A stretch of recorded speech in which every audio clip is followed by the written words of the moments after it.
This is your News Source Evening Bulletin for today, Thursday, the 16th day of May in the year 2019. Here's what we're tracking tonight. The government today announced that it has given approval for 300 senior teachers from across the country to be granted duty-free concessions. At a post-cabinet press briefing today, Director General of the Ministry of the Presidency, Joe Harmon, announced that the beneficiaries will be head teachers and their deputies of grade A and B schools, head teachers of grade C, D, and E schools, and senior masters and head of departments of the Cyril Potter College of Education and technical schools will be the primary beneficiaries. The approval caters for the granting of duty-free concessions on motor vehicles up to 1800 cc engine capacity, outboard engines of up to 75 horsepower for persons in the riverine areas, and ATVs for persons in the hinterland. And this is to 300 eligible teachers and administrators across all of the administrative regions of Guyana. Qualifying teachers would have to be members of the Guyana Teachers Union, be in their senior position for at least 3 years, and have at least 3 more years remaining in the teaching system. Mr. Harmon said Cabinet considered the issue at its last meeting and granted full approval for the Guyana Revenue Authority to go ahead with the granting of the concessions.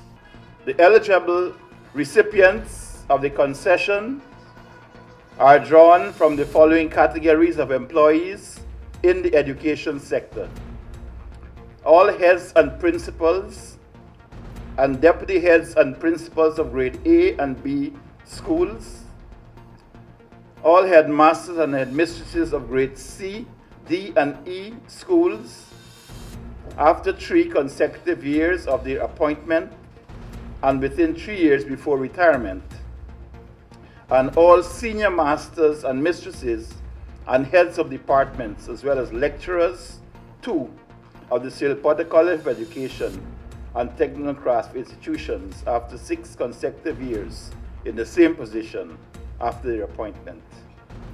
All of these persons must be members of the Guyana Teachers Union for no less than 3 years and have at least 3 years remaining before retirement. The majority of teachers who will benefit from the initiative will be from the Region 4 area. The granting of the duty-free concessions forms part of the Memorandum of Understanding that was signed between the Ministry of Education and the Guyana Teachers Union last year. More news coming up in just a moment. Here now, I want to switch over to GTT right now, because all this time and money I waste on a cars alone can just send up my blood pressure. You've come to the right place. Really?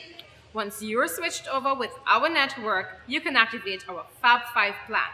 With our Fab 5 plan, you can enjoy free unlimited calls with 4 family and friends. You got to be kidding me. You will also get 5 gigabytes of data with 250 text messages. You got to be kidding me. And your chosen 4 can also call you for free. You got to be kidding me. Activate the GTT Fab 5 plan today. For only $5,005, you get free unlimited calls to 4 of your closest family and friends, 5 gigs of data plus 250 text messages, and your Fab 5 friends can call you for free. GTT Fab 5.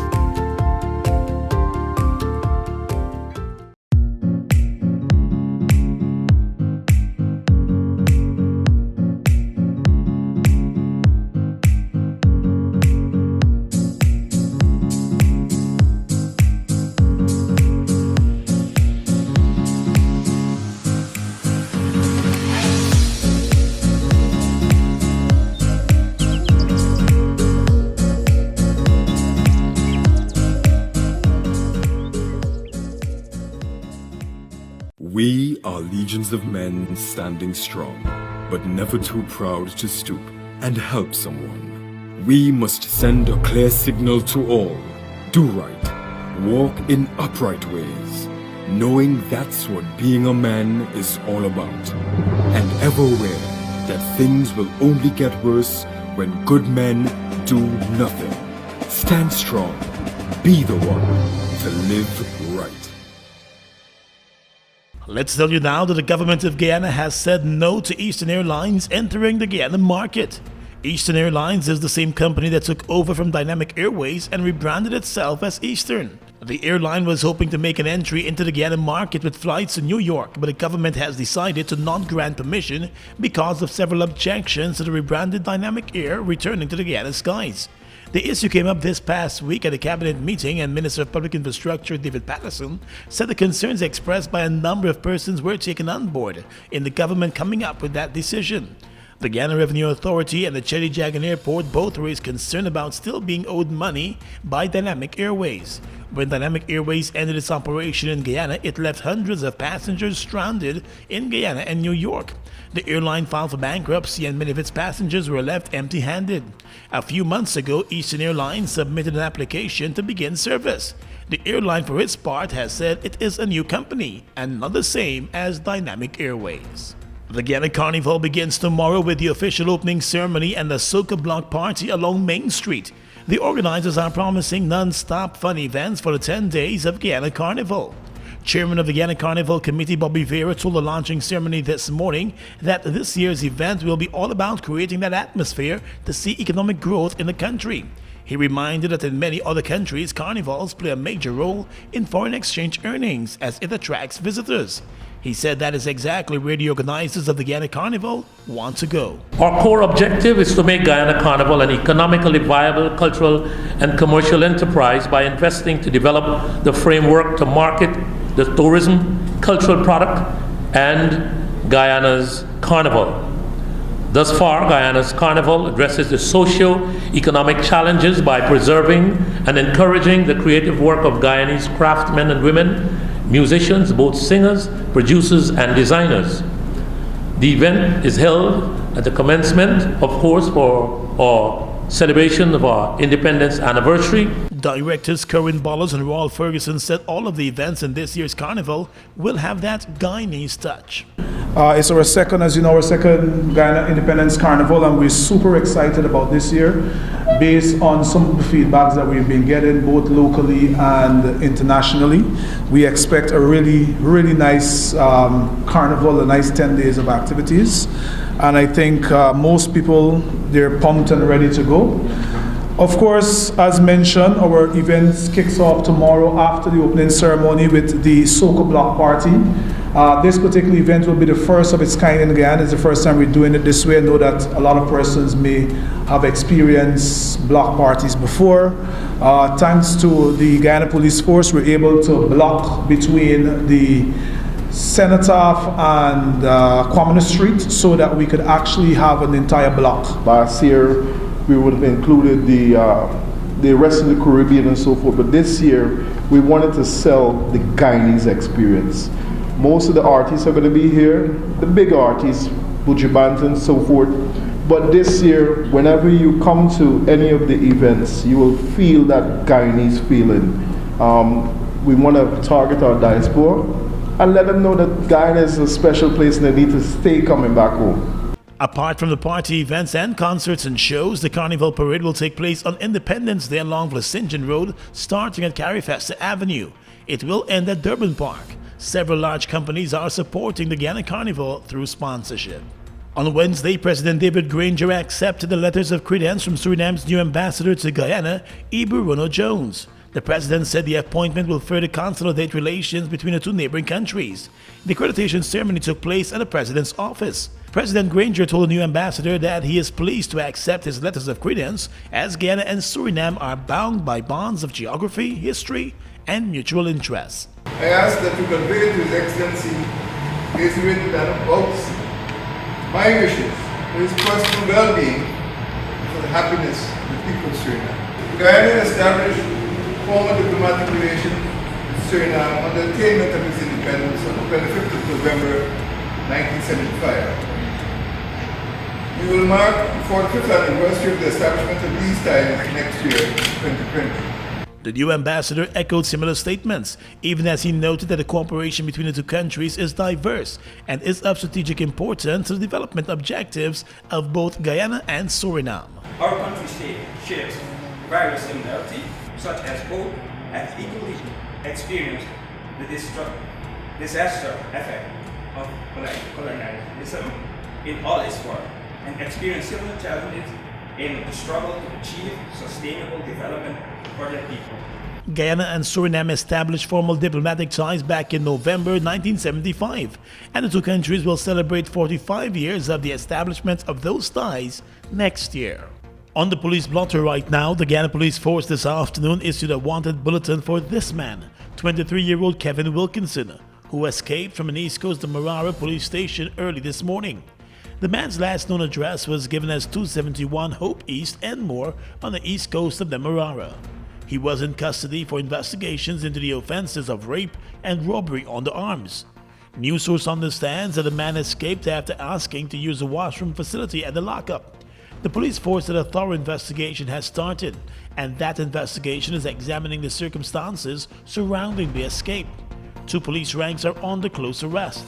The police force is asking that anyone with information that may lead to the recapture of Kevin Wilkinson to contact the nearest police station or telephone numbers 229-2289 or 229-3564. Across the region is coming up next. The future is green. Let's help you experience the future with easy financing for your business or home. Be it for solar energy, water treatment recycling, water filters, energy-saving appliances, or wind power projects. Enjoy competitive interest rates, fast approvals, and discounted lending services fees, low equity contribution, and flexible repayment. Visit us for details or go to www.gbtibank.com or email us at banking@gbtibank.com. GBTI, we see Guyana through your eyes.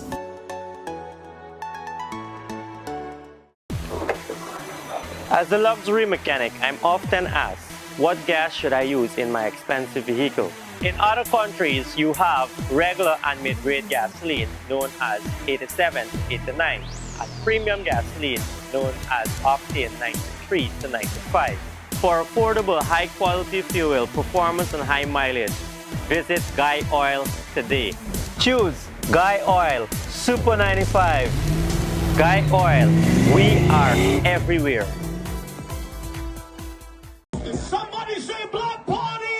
The last Inhale Soca Block Party was a definite hit. There was like these fire breathers and stuff like that. Like they had conga lines and the whole vibe for the party was just perfect. We had a blast. I did all of the base makeup. You know, the girls walking around with the gunny thing, spraying the shots in the mouth, kneeling down, see boys kneeling down, put the foot, getting shots in the mouth. They had some things that I've never seen before, which is these CO2 guns. They literally had like a mosh pit in front of the stage. Everybody form a circle and people jumping in and dancing crazy, girls on the ground. DJs, they were really good. Where do you use the crew there? That most of all made us enjoy ourselves. The only advice I could give y'all is to definitely get y'all tickets early. I will be there soon as Drew give him a free pass. The Soca Block Party, Friday the 17th of May. Across the region right now, Jamaica has continued to face important human rights challenges in 2018.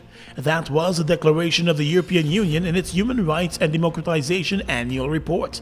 The report states that the challenges include unlawful killings by the security forces, gender violence, discrimination, and corruption. Regarding corruption, the EU noted that Jamaica fell 2 places in 2018 in the Corruption Perception Index, moving from 70th last year compared with 68th in 2017. It was also pointed out that the Integrity Commission, Jamaica's single anti-corruption body, responsible for investigating and prosecuting acts of corruption, came into effect in 2018. Despite the challenges, the EU acknowledged that Jamaica made some positive steps in 2018 also. Over in Barbados, as shareholder governments struggle to come up with a viable solution to keep the island-hopping Liat in the skies, Barbadian Prime Minister Mia Mottley is remaining tight-lipped on the talks, while a fellow shareholder suggests Barbados wants to offload its majority stake. The Barbados Today newspaper reports that Mottley stopped short of saying whether the government would dispose of its 49% interest in the cash-trap carrier, declaring instead that she will not be having any discussions in the public domain. She would only say that she was focused on ensuring reliable and affordable regional transport. The Prime Minister was responding to a question during the annual luncheon of the Barbados Employers Confederation at the Lloyd Erskine Sandyford Center yesterday. Her comments come amid speculation that Bridgetown intends to give up its shares so that it could start its own airline. And finally tonight, British Prime Minister Theresa May has promised to set a timetable for the election of her successor after the next Brexit vote in the first week of June. The agreement follows a meeting between the Prime Minister and senior Tory MPs who are demanding a date for her departure from Downing Street. If she loses the vote on her Brexit plan, already rejected 3 times, sources told the BBC that she would resign. Meanwhile, Boris Johnson has said he will run for leader once Mrs May goes. The Prime Minister survived the confidence vote by Conservative MPs at the end of last year, and party rules mean that she cannot formally be challenged again until December. And that's your News Source Evening Bulletin for tonight. I'm Gordon Mosley reporting.